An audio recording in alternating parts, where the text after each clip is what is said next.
That's how this is. That's the easiest way for me to explain what switching to this saw was like. So about 1.5 years ago, I ended up selling my saw stop and putting a sliding table saw in my shop. This is the Hammer K3. I have done a couple of videos about this. I've done like an installation and setup video, and then I've also done a video on kind of initial reactions to how this is going to change, or ask a lot of common questions that I got early on. So the purpose of this video is to cover a multitude of topics, and it's been one of the most requested videos since releasing, or since putting this in my shop. How does it compare to a traditional cabinet saw? In this case, I used to have a saw stop, but I'll really just be comparing this to any traditional cabinet saw. Stick around to the end because I'm going to share my honest opinions on if I regret going from a cabinet saw to a sliding table saw in my shop. But let's just start off and talk about what I like and what I dislike. And more importantly, I think I really just want to cover some of the things that I dislike, because all the likes are going to come out naturally in this video. You're going to see I get very excited when I talk about a sliding table saw because it has truly been a wonderful addition to my shop for a lot of reasons. And hopefully this video will share what those reasons are. So let's kind of get in to the things that I don't like. So I'm going to keep the camera where it is currently at this point. But I would say my biggest gripe with this table saw is the fence system. It has been extremely finicky to get set the way that I like it.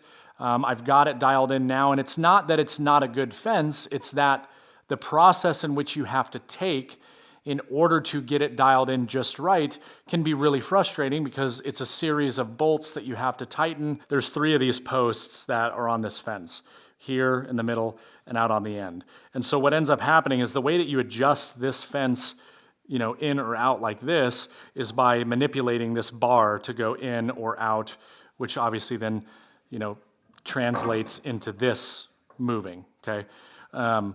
So there's a bolt here, there's a bolt here, and there's a bolt on the back side. You know, typically I would only necessarily have to do this one, make some adjustments from the back, or vice versa. You get it right, you go to tighten these things down because you have to tighten 2 separate nuts, and what does it do? It shifts.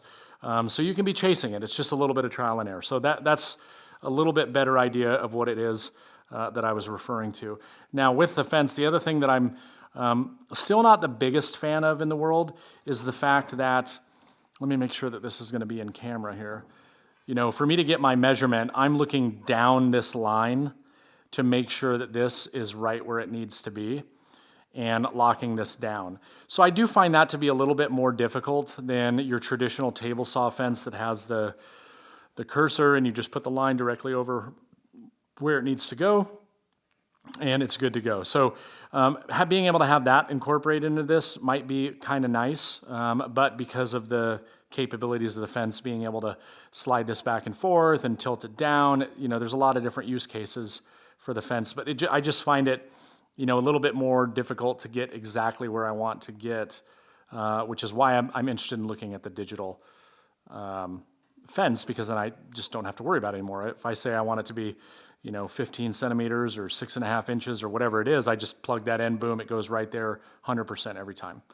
All right, so the next thing that I'm not a big fan of is the location of the power button, which you will see right down here. This is the start, this is the stop button. I would think that just by looking at that, you would know that that could present problems. Best scenario is like if you're cutting a big piece of plywood and you have that plywood up here. You know, there's been times where I actually had to walk around the plywood with the slider all the way back, reach down, turn on the machine, and then go to make my cuts. And in a lot of scenarios, I would actually end up leaving the saw running, which is fine. This particular slider, the hammer line, doesn't have a lockout feature when the slider is all the way to the back, which presents a problem if you're trying to put a large sheet of sheet goods up here to make a cut. It can slide very easily, and if the saw is continuously running, you know, you could end up pushing that slider just enough to where it starts to cut the material, and it just could be a problem. So I don't love the location of the power button. 85% of the time, it's not a problem, right? But there is a knockout right here, and I think that maybe some of the real old hammer K3s don't have this, but there is a knockout right here. You actually can wire another switch. But I find that probably wouldn't necessarily solve the problem completely because you still have a lot of times where you have overhang over on this side. The solution to that, and on a lot of the higher end sliding table saws, is that the button is built into it. And you can actually turn the machine on and off through the slider itself, which is genius. However, this is a much more budget-friendly offering of the different machines that Felder offers. So, because it's a much more budget-friendly option, obviously some things have to be cut, and that was just one of the things that was cut. So now a caveat to the location of the power button would be it's not as much of an issue when it comes to stopping the machine, right? Because you can see right here there's an emergency stop. Now when you depress this, it stays in. So you have to twist it and it'll pop back out. So turning off the machine, initially I was never using that. I don't know if it was just an oversight on my part, but I was never using it. I can just bump it with my knee and shut the machine off at any time as I push material through. So it's actually become very, very nice to have that feature, which I know you might be saying, well, like, yeah, but why would you be doing that? When you're cutting on a table saw, it's not like you're moving around. It's like, well, you are moving around with this saw, which we'll talk about. So it is really, really nice to have that. What I have noticed, though, is that, a lot of times I'll hit it, and then I'll forget that I depressed it, and I don't reset it, and then I go to push the power button, the machine doesn't come on, so you've got to go around, you got to pop this thing out. So I would absolutely love to just have the power built into the slider itself, because, 80%, 70 to 80% of my use with this saw is with this. And I'll talk about that once I start chatting about how this has changed the way that I do things. So nice that they have that there. I even think like the power button on the side, it might make a little bit more sense, but again, it still doesn't solve the issue. If you're cutting a big piece of material and it's up on the slider, then it's going to get blocked. So the solution is the power button elsewhere. Now, I have seen some people that have done really cool modifications to the outrigger that you see here, David Bedrosian being one of them, where you can actually basically tap into the power of the machine and make an auxiliary power switch that is on here. And I've thought about doing that before, but haven't fully committed to pulling the trigger just yet. So this next thing is something that might have mixed opinions on, and that is the splitter here that is actually used for if you're using the blade guard. So depending on what country you're in or what your thoughts are on safety, you'd say, I'd never use a table saw without a blade guard. I would not ever want to use a table saw with a blade guard. For me, it obstructs my abilities to do things. It impairs my ability to see clearly what I'm doing.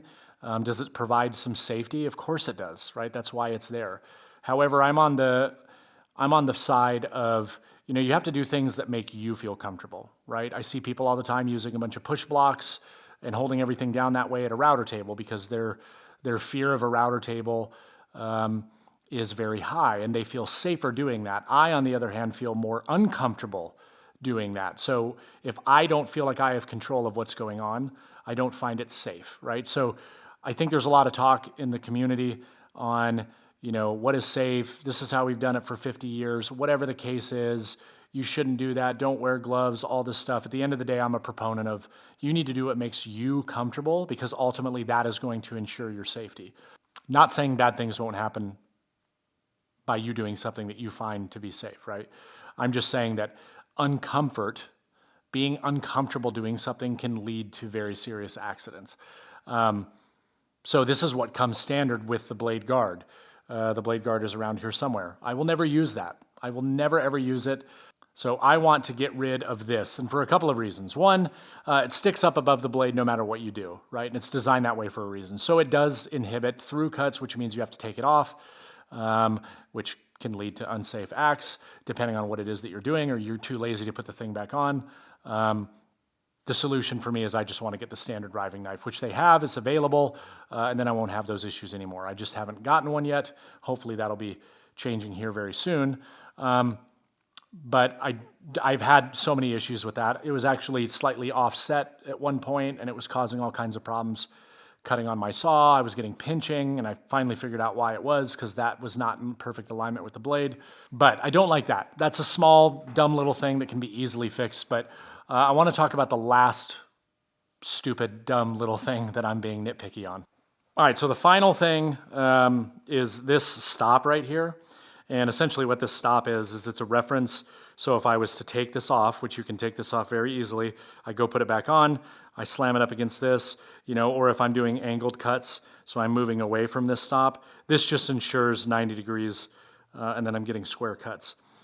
Once you go to set this thing up and to really get it dialed in, I just think the way that this is designed is not the greatest design, because, the minute you loosen it, even a little bit, this thing has a tendency to want to, flip around, which means trying to get the exact measurement in. So you'll end up fighting it back and forth a little bit. But once you get it locked in, it's really not a problem. But I just think that, there's probably a better design for something like this. I'm sure there is on their higher end machines. But this in particular has been finicky. But what I will say is that once it's set, it's good to go, and I've never really had to change it again. All right, the next big thing is, so how does this compare to a traditional table saw? I think the easiest way for me to talk about this is to say, when I first got this, and I initially started using it, and I initially started making typical cuts that I would make on a typical cabinet saw or table saw, I actually was very, very convinced that I made a mistake in switching to a slider. Before I get into this, I'm going to say one thing that a lot of people challenged me on when I first got this, that I was leaving the safety of a saw stop to go to a slider that doesn't have the technology built into it.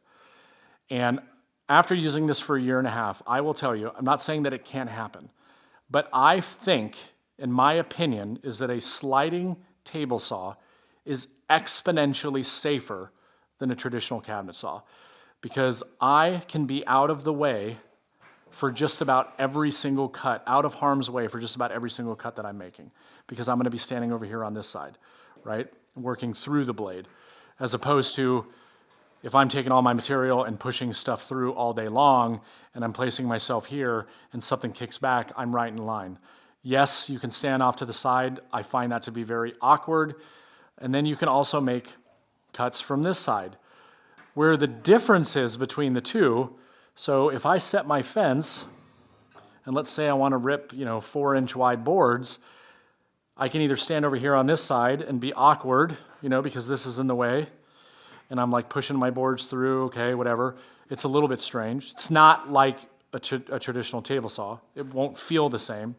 Or I can be over here making my cuts and being off to the side, which is what I typically do. But in the beginning, I felt very awkward doing that because I've got this thing here, and I'm trying to figure out how to navigate that. So from a comparison standpoint, yes, you can utilize this in a similar way as a standard table saw, but it's not designed for that. So the other thing that a lot of people don't consider is that a sliding table, the surface needs to be higher than the cast iron. Why does the surface need to be higher? Because this is a moving piece that moves back and forth constantly. So you don't want your material dragging on this, because that could cause the material to turn, which could result in dangerous acts. So you have to have this surface slightly higher. Now, the tolerance that they say is anywhere from I want to say it's 3 to 6/1000 of an inch or something like that. It's probably actually higher than that for this line. I'm probably thinking more along the Felder or Format 4, where it's a couple thousandths of an inch difference and it's really dialed in. But it has to be above. It cannot be below, and it cannot be too high. But what ends up happening is if I'm making a cut, think about that. If this is higher than this, and I'm making a rip cut that I'm pushing it through and it has a bunch of material hanging over, theoretically, that material is actually sitting like this, right? That's an exaggeration. It's not going to make that big of a difference in your cuts. However, when I first got this saw, it was higher than it was supposed to, substantially, and I had to go through the process of fine-tuning it. Theoretically, it's not going to be a perfectly 90-degree cut, right? If this is too high. I've had a lot of people say, well, why would you get a sliding table saw and not just get the sliding attachment for, say, the saw stop or something like that? And I will be the first to tell you that there is absolutely no comparison between the big brand's sliding table attachment and a traditional European sliding table saw. That is in no way, shape, or form a fair comparison. It is not the same. Those things that you add on is essentially just bolting on a crosscut sled to your saw, right? This is designed specifically to be used this way, as where those are just trying to add capability to your existing saw. So please don't mistake that. You're not going to turn your saw stop into a European slider, right? You're not going to turn your Harvey or whatever else into a European sliding table saw like something you see here. You'll get some of the same benefits, but it is not the same. This is designed very differently. With that being said, when it comes to like cut quality, it's the same. Like, you put a good blade on there, it's got the power, it does the cuts great. I would never say that like I'm getting such better quality cuts on this machine than my saw stop, right? Because if I run the same blade in the two saws, theoretically they're going to be pretty much the same quality cut. So like, you're not getting this, fantastic, amazing cut quality over a typical table saw. Like, the blade spins, it cuts wood, right? The type of blade that you use dictates that, and the power and the type of wood that you're cutting also dictate that. Where this really starts to outshine a typical saw is that you have the ability to utilize this table here. This is what makes this saw so unbelievably incredible, right? And this is the thing that it takes the longest to get used to. So let me give you the easiest scenario, because now I want to talk about how this has changed my process. So I want to try to be brief on this part, because I could really get into the weeds with this, but I just want to cover like some of the more common things that I get asked questions about. When it comes to the process, right, you see this table behind me with the 3 MFTs. I've done videos about it, ultimate assembly table, ultimate crosscut station, whatever. That has been fantastic because I can get super accurate crosscuts, large pieces of material, small pieces of material, transform it into that crosscut station very easily, and I know I have that repeatability. I have used it 0 times since I got the sliding table saw in my shop, okay? So I don't have a need for that anymore, because I have a saw that not only acts as a traditional table saw and gives me that capability, but it also gives me the ability to cross-cut everything, to cut miters, to cut complex angles, all of these things, all through the use of this table. So with that being said, I would say that the other tool that I could completely be without would be a miter saw now at this point, because here again, I've got this machine that has all this adjustability built into it, and I can cut my pieces the width that I need, and instead of taking all those over to the miter saw, I can literally just use my outrigger table and this fence and cross-cut everything very quickly, very effectively, all right here in one spot without having to move around. So this just has a lot more capabilities built into it. Now there are some other things. I can't really talk too much on it just because I myself don't have one, but you can upgrade to a 12-inch blade on this and have really, really large depth of cut, which you may not be able to do with a lot of table saws out there. So this gives you a little bit more capacity that way. I have the ability to move this in any angle that I want. I can move this to this side and have my material on the other side of the fence and be pushing through. Personally, with the way I work and my workflow, I like to be pushing into the fence. I find that to be the most beneficial for me. So there's a lot of adjustability on this, but the capabilities that this has changed my need for this crosscut station, right? I process everything on this saw. There's a couple of other things that are really, really, really great about this and how it has changed my workflow. Now, I want to talk about some of the very key things that I find is really, really beneficial with this saw. And when that light bulb goes off on your head where you're like, okay, I'm starting to understand what capabilities this has compared to a traditional saw, now I want to start utilizing it. It's really changed the way that I go about doing things in a lot of cases. And so this is probably my favorite and the most beneficial one for me. And that is that I can utilize this slider like a track saw, like a jointer and get perfect results effortlessly. And I say that because I think that's important. One thing that I had a conversation with Felder at one point, and when I told him how I was feeling about the new saw and how much I was really enjoying it, I was trying to come up with a way to explain like how it is utilizing this tool. And I said, it's amazing how little effort it takes to get what I want done and get the quality that I'm looking for. And so it was like excellent results with little to no effort is really what it was boiling down to. And the way that I can like try to make you guys picture that. So, let's move this fence forward because I try to keep my outrigger table on at all costs because I don't like taking it off. I can utilize my slider to establish a straight edge, essentially to joint a board effortlessly, right? Now, this board right here, this edge is still the rough edge. Let's say that I wanted to get rid of that. I could take this over to my jointer and I can run it over multiple passes on my jointer until I had a nice clean edge. If it had a big bow in it or a big arch, I would be sitting over there forever. So what's the solution to that? Well, I could take a track saw and I could actually joint the board using a track saw. That presents its own challenges. Very effective. I do it. I've done it many, many times. It works wonderfully. So there's a lot of different things that you can do. However, all of those require me moving that material over somewhere and setting some stuff up and everything. With this, I don't have to. As long as that board is within the capabilities of my slider, I can simply place this on the slider, clamp that down, and cut off an edge by simply clamping it in place and then sliding it through. And I'll put up a video here so you can see what it is that I'm talking about exactly. And effortlessly just walk behind it, push that slider forward, cut that perfect straight edge. And then once you have that straight edge, now in the same location, I can flip this board over, right, to the table saw side, put it up against my fence, rip that board down to whatever width that I need to rip it to, and I put that board off to the side. That has been one of the biggest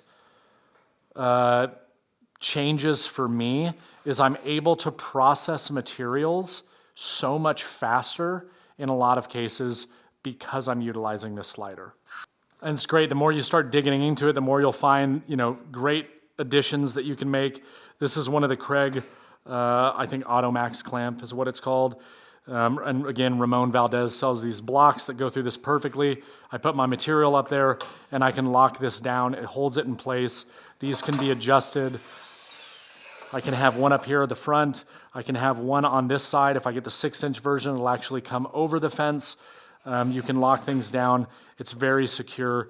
And it's just really nice because these are all things that you don't necessarily get that same advantage on a table saw because you're the one that's always moving everything through as opposed to placing it on a part of the machine that moves and pushes things through. So that's really nice. You can get things like this, which is called a Fritz and Franz jig, which is made by David Bedrosian.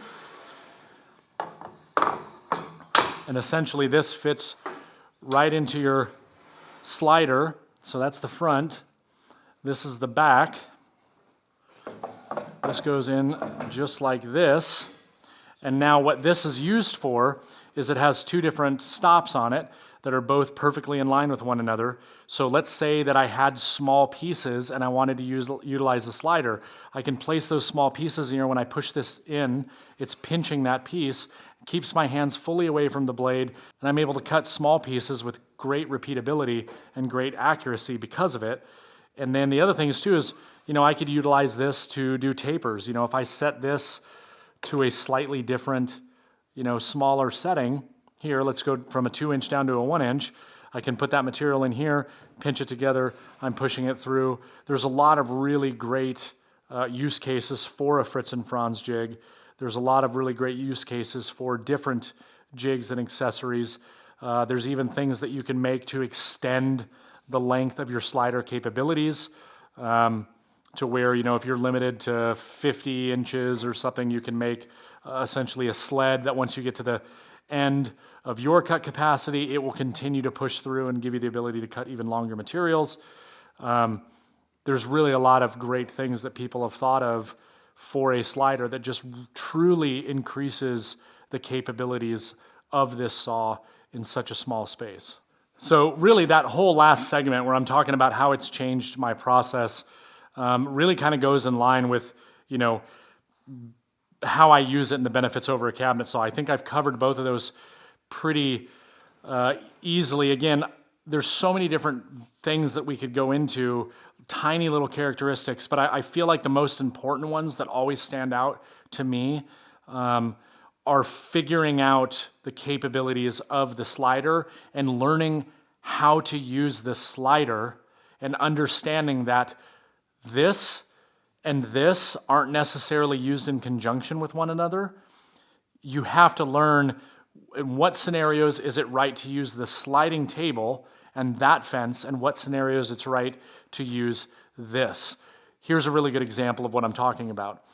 The slider needs to have a run out, right, of a few thousandths of an inch. Okay, the same way that your table saw needs to have a toe out of a few thousandths of an inch, right? So think about that for a second. If this is going out this way and that fence is going out this way, a thing that I struggled with a lot was I was always trying to use the slider with the fence. Well, you can do that, but I was looking at it the wrong way, right? It's like two opposing forces. Okay, so why am I not getting this accuracy? Well, then one day I was like, okay, well, why don't I make my perfect 90-degree edge using that and then utilize that reference off the fence? And then all of a sudden I was like, okay, I'm using the two together. This is calibrated to the saw. That's calibrated to the saw. That's not calibrated to this, right? So until you figure that out and you look at it from that perspective, it actually makes using this a lot easier. So it's dramatically changed the way that I do things, showing some of those key things that I was talking about. But more importantly, the way it's changed my workflow and the way it's changed and the benefit that I see to this over a standard table saw is that you could do just about everything you need to do here at one time. Process everything right here. It's not a matter of like, this does this task, now I have to go somewhere else to do this. This can do pretty much everything you need to do. And that's been the biggest change for me. Let's just use a hypothetical situation and how I would go about utilizing this table saw in order to process a piece of plywood, because that's seems to be like the thing that people want to know is, how are you using it? So here's my panel. Let's say I want to process this and get it down into a usable piece for a cabinet side. I would start by ripping off one end using the slider. Okay, so I'm going to establish my straight edge. Boom, I run it through the machine, run it through the blade. I'm going to bring it back. Okay, so now I know that's my flat edge. So here, now I want to establish a 90. So I'm going to put that flat edge against my fence because I know my fence is calibrated to the saw. Okay, I want to cut this edge. Boom. Okay, go all the way through. Now I know this and this is perfectly 90, right? Now what I can do is I can flip this over. Let's say that my stop is set at 768 millimeters or whatever the size is. I'm going to push this up against the fence. Again, same straight edge. Slide it over, butt it against the stop.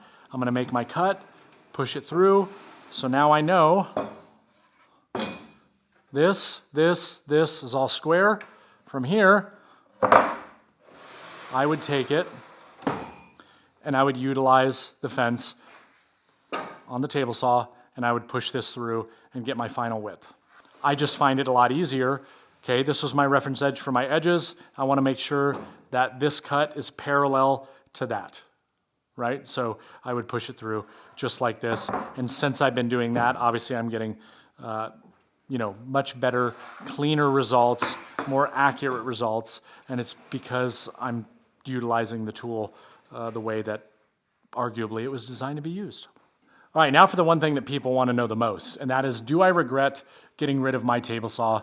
And the answer is never once, not at all. Like, I wish I would have done it sooner. I mean, I think the only thing that even held me up from doing this was space being a factor. Like you'll notice in this video, I have the table saw moved from where it used to be, where it was along a wall. Now it's kind of in the center of my shop. And it actually works a lot better this way. And it's actually turned at a 45, which makes it even more beneficial, which I did a video where I kind of talk about that a little bit. But no, I don't regret it. I don't regret it at all. The next thing everybody asks, well, do you miss the saw stop safety feature? And the answer is no. Was it a nice benefit to have? Sure. I never tripped it. I never ended up using it. That's not why I bought the saw in the first place. I bought the saw stop because the saw stop is a really good saw. The fact that it had the safety technology was just an added bonus. And who knows, in the next 3 to 5 years, every single saw is probably going to have that on there from everything that I've been hearing. So that was just a nice side effect. The lack of that safety feature, with me feeling and experiencing it firsthand how much safer I feel on this machine versus a standard table saw, it's an even trade. So I don't care that it doesn't have the technology anymore. If it did, great. I find this to be a lot safer because of the way that you're making cuts and how I am making cuts. And I think that you would have a similar experience yourself. The only time that I've even thought of another table saw since getting rid of mine is when I'm having this conversation with people and I come up with, I give them an example of when I would want another table saw. I would like to have another table saw in the event that I had a new shop and I had a big enough space to have both. And if I had both, I would like to have a regular table saw with a dado stack in it all the time. That would be the only scenario that I would do that. I would still typically use the slider for just about everything. It's just such a great tool. The capabilities are higher. You get a lot more out of it. Making cuts is effortless. I find it to be way safer. You can get things like this can have a dado stack. I just don't have one in it. You can get a scoring blade feature. This right here is a scoring blade that goes right in here just like this to give you much cleaner quality cuts, cutting delicate veneered plywood. That's something that you don't get on other table saws, but you'll typically find pretty standard in most sliding table saws. So there's a lot of benefits to both. All right, so this last part is I want to share with you in total honesty, what I would do different and what my recommendation to those of you that are potentially looking at this saw or are looking at getting a sliding table saw and you're torn, because I have this conversation with people a lot. Felder versus Hammer. Some other brands in there as well versus the Hammer. I can't speak to the other brands because I haven't used them. However, you have Hammer, which is the entry level line, more budget friendly. With budget friendly means certain features are going to have to be cut in order to make it more budget friendly. Therefore, when you spend the additional money, what do you think you get? You get those creature comforts and more. And then the higher you go, that's how it progresses. It's just like buying a car. It's just like anything else that has different levels, right? If you can afford that additional cost, you will not regret upgrading to the Felder, because a lot of the things, I feel like they didn't bother me when I first got this saw, but once I started to learn how to use it and understand what I liked and I didn't like, well, then you understand it. So then you start looking, okay, where can I fix that problem? You can fix that problem by upgrading to the next line. Now, with all that being said, that's not to sway anybody from doing this, because at the end of the day, this is a more practical, budget-friendly option for people looking to get into it. So you won't be upset with this machine. Like, I would use this machine. Some of the most talented woodworkers that I have seen or have met or know utilize this saw. So if that doesn't, put your uneasiness at ease, then I don't know what does, right? Like, this is not a bad machine. It's just you're paying less money, therefore you don't get all the bells and whistles and all the features. If you pay a little bit more money, you get that, okay? So in the near future, I most certainly will be moving from this to a felder for the reasons I discussed in this video. However, if I wasn't in the position to do that, I would be totally fine with this. Totally fine with this. Like, it is a great saw. Does it have its quirks? Yes. But if I had to do it all over again, or if I had to make a recommendation for anybody that's watching, if you can afford the better tool, get the better tool.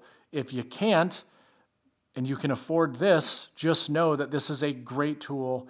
It is going to give you amazing capabilities. It is going to change the way that you do things in your shop. Just remember, it's not going to be something that clicks right away, right? I guess the best way I can describe it is if you've ever gone from a Windows-based computer to an Apple computer, it drives you absolutely crazy when you first do it. But then one day you're like, wait a minute, this just totally makes sense and I get it and everything is easier. And then you're like, never again do I want to use a Windows-based computer. That's how this is. That's the easiest way for me to explain what switching to this saw was like. Hopefully you guys found this helpful. I'll see you in the next video.